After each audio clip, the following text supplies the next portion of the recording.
Hello, welcome to the Exploratory Data Analysis course. So in this course, we are going to see the customer churn prediction. So this course is totally practical approach.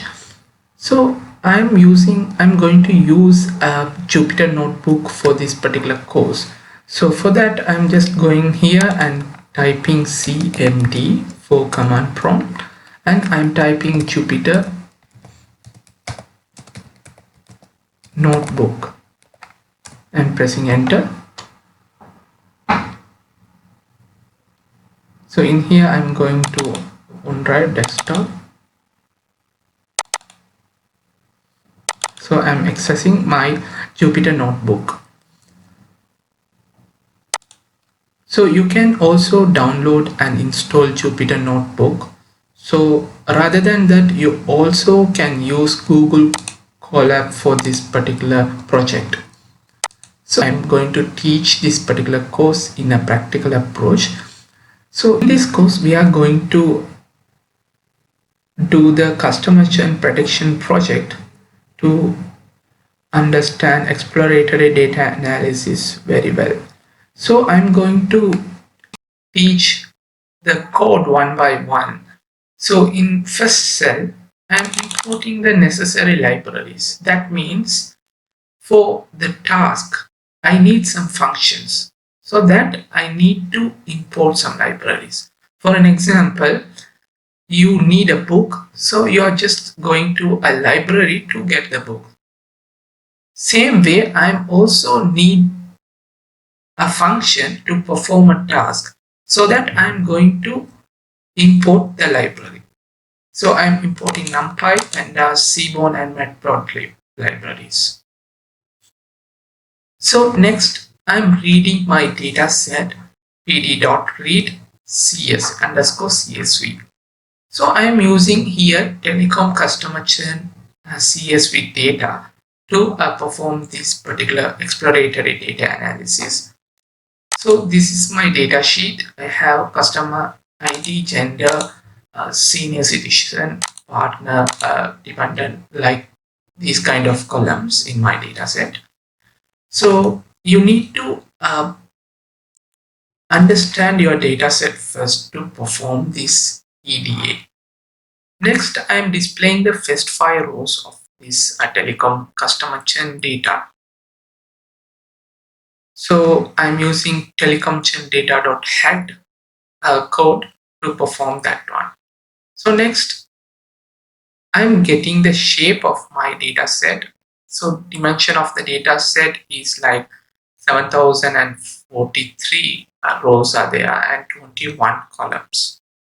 And also, I'm also printing the columns. So I have customer ID, gender, senior citizen, and partner. So which we show in that particular data sheet. So I am using telecom churn data.columns.values for that particular to get the particular output.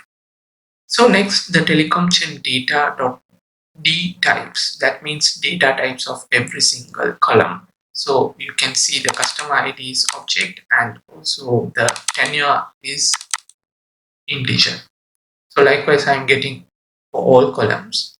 And the next one, I'm describing the data set. So it means I'm counting the senior citizen and tenure, as well as I'm just counting the columns, as well as I'm getting the mean, standard deviation, minimum, and 25 percentage percentile and maximum.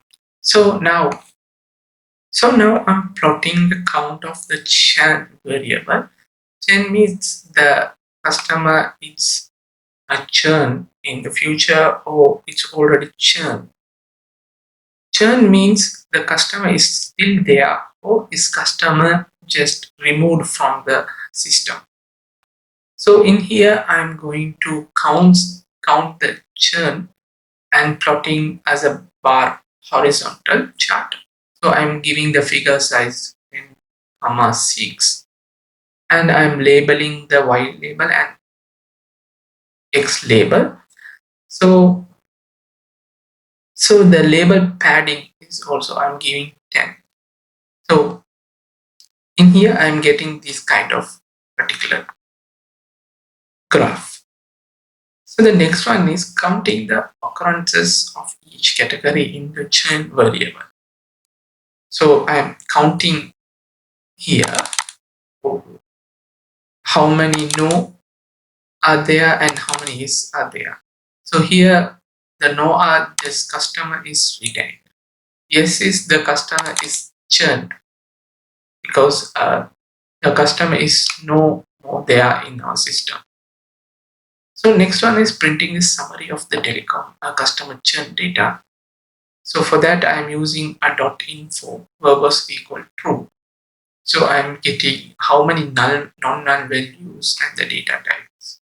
So there are uh, no null values here you can see. So now I'm calculating the percentage of missing values in each column. So I'm using this particular code for that particular purpose. So you can also pause the video and type the code in your IDE. It's like Jupyter Notebook or Google Colab to perform this task. So in here, I need to count the null values, and I am also dividing by each shape. So then only I can get the percentage of the uh, churners. So also I'm just plotting the figure. I'm using SNS point plot for this particular purpose. So I'm giving the title and the labels and I'm plotting. So you can see there are no percentage is null value in this every single column. Now next we are going to see the data exploration and pre-processing. So in here, I'm going to make a copy of my data set. So I'm just making a copy like dot copy open bracket and close bracket. So it will make a copy of my data set, and I'm just converting my data type of total charges column to numeric. So because you can see here the total charges data type is object. So I am converting this total charges data type to numeric, and also I am checking the missing values after the conversion. So there are 11 missing values in the total charges. So now I am checking for the null value records. Which records are having null values? Here I am using this particular code. So these are my null values records. So you can see in total charges there are null values. So not a number that is indicating the null value. So the next one is I am removing the missing records. So I'm using simply dot drop in name. So to drop the missing values. So you can replace the missing values by mean value. So now for now I'm using a drop function to do that because I only having 11 values, so I can easily drop.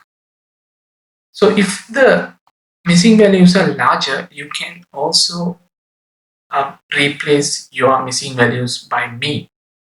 Okay, printing the maximum value in the tenure column, I'm printing that by using dot maximum code, this code, as well as I am grouping the tenure in classes of 12 months. So that means in here there are tenure values 1 to 72. So it's like we cannot be able to get some insights if we are considering one by one, like 1 to 72 is a large interval. So I am just breaking that interval into uh, 6 or 5 intervals so I can easily manage my data. For that purpose, I am just breaking that particular bigger interval into a smaller interval, like I'm considering 12 months. So I'm using 12 months as a sub interval. So the main interval consists 72. So the sub interval only consists of 12. So I'm writing this code to dividing my big interval into sub intervals. Also, I am using pandas.cut to cut the big interval. So I am just counting the values. So how many people are there between 1 to 12 months and 61 to uh, 72 months. So this is in a descending order. So that's why we are getting 61 here. So 13 to 24, how many people? So 25 to 36, you can see. So we can also now drop the customer ID and tenure, which is not very much required for our particular study. And after that, I'm just uh, making the head of my data set. So in here, you can see the tenure group. So, so that I just remove the tenure. So here I'm using this particular code to remove that tenure. And I am making new column as tenure group. So next we will see data analysis and feature engineering. So I am going to perform first univariate analysis. So in here I am iterating over the predictor variables and plotting the distribution of individual predictors. So by considering the churn. So here you can see I am considering the first variable as gender and I am counting with respect to churn. So also I'm doing to the same thing to senior citizen column as well as partner column. So all the columns are doing the same thing. Here I'm using a seaboard count plot for this particular purpose. So I'm going to convert this dependent variable churn into a binary numeric variable, such as I'm giving 1 for yes and 0 for no. So the purpose is, so when we are converting this object variable into numeric variable, so it will give a lots of efficiency to our model. So machine learning model. So it will help the model to predict the output very efficiently rather than compared to the object variable. Also, I am just displaying the first 5 rows of my data set. You can see here the churn. So 0 means no and 1 means yes. So in here, I'm next converting all the categorical variables into dummy variables.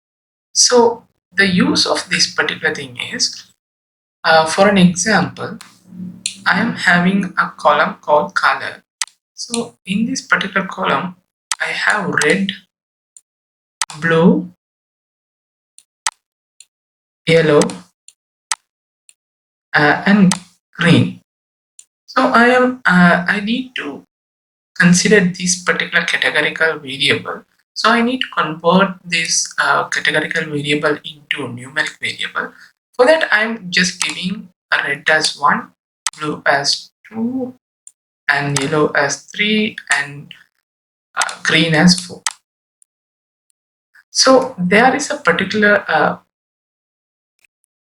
problem in this case because the model will give more priority to this particular green color because I'm giving the maximum number for the green. So it will always give the priority to green because of this for the ultimate value of this particular categorical variable. So that I'm creating some dummies. So I'm creating the a numeric variable such as if the color is red, it will give the output as 1. If that particular color is not red, it will get the output as 0. So that is the main advantage of these dummies. So in here you can see that gender female, gender male. So if the particular person is a female, it will retain the value as 1. If that particular person is a male, in the gender female column, it will return 0. In gender male column, it will return 1. Okay, that is the use of dummies. So, the advantage of these dummies is we can easily input the data to our model and get the effective output. So the understanding of the every single columns and the every single data in very effective manner. So that is the main advantage of creating dummies.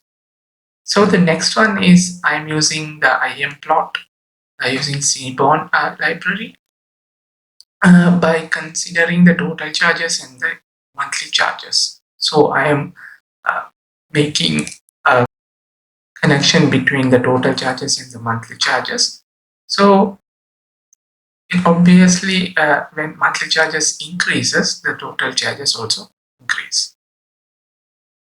So the next one is I'm using KDE plot to compare the distribution of monthly charges for churned and non-churned customers. So in here,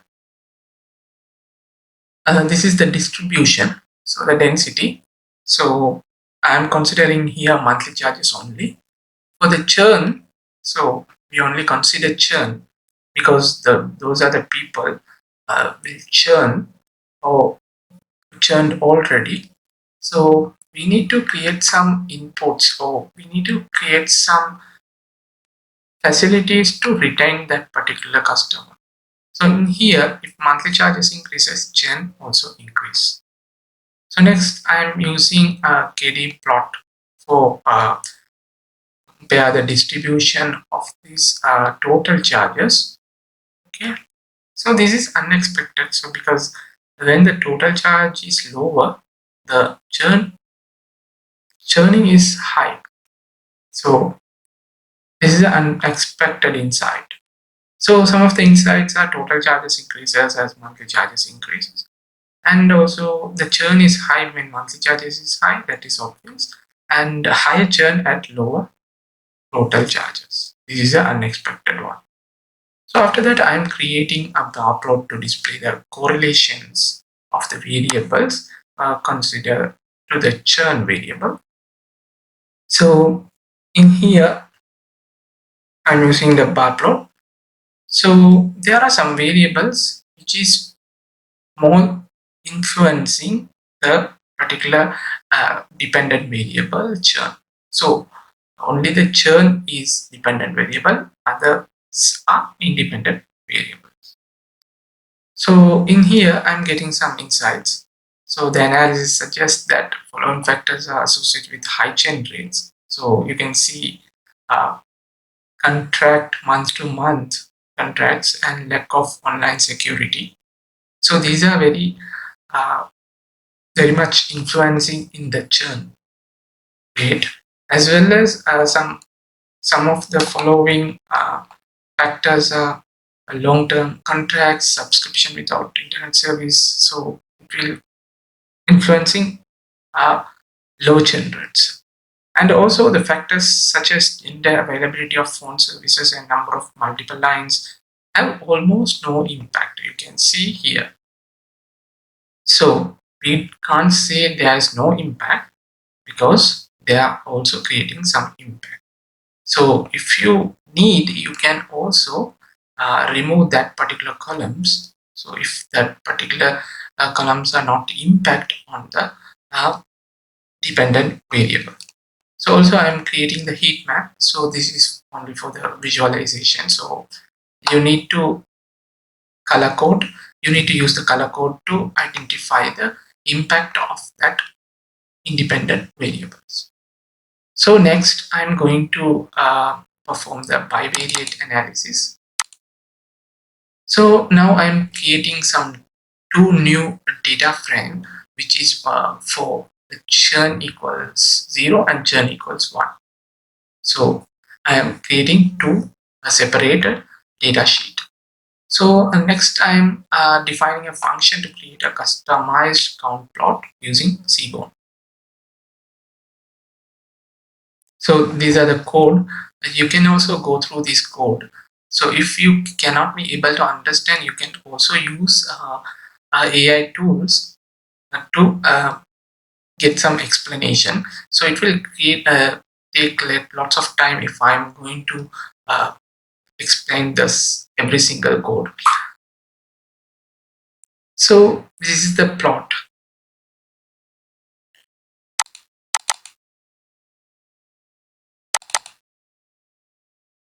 So first one is distribution of partner for churned customers. So I am counting that particular uh, distribution. So from these particular plots, I am getting some. I got some insights. Customers who do not have a partner are more likely to churn. Customers who use the electronic check payment method have the highest churn rate. So you can get some insight by analyzing the plots and the visualization. Visualization is most important thing, because if you need to get some critical insights, you can't get the insights from the numeric data. So visualization is the more important thing to get insights quickly and very effectively. Now I am saving the data frame as a CSV file, so I can use this particular CSV for the model building. So finally, thank you very much for watching this video. Thank you.